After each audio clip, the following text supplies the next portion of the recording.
नमस्कार दोस्तों, आप देख रहे हैं रिसर्च भोजपुरी यूट्यूब चैनल को। दोस्तों आपको बता दें, खेसारी लाल यादव का अब धमाका शुरू होने वाला है। जी हाँ दोस्तों, एक से बढ़कर एक गाने का अनाउंसमेंट होने लगा है।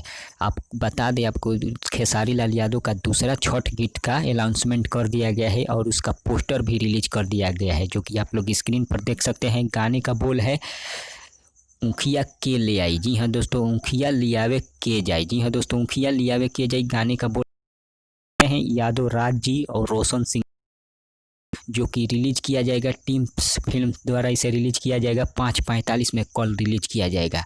जी हाँ दोस्तों, कल रिलीज किया जाएगा 5 फिल्म्स द्वारा। तैयार रहिएगा 5:45 में। इसे गाए हैं खेसारी लाल यादव अपने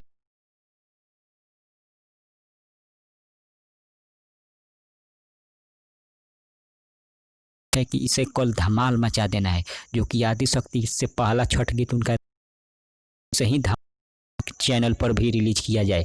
तब के एकदम है, तब तक बने रहिए। मिलते हैं अगले वीडियो में। धन्यवाद।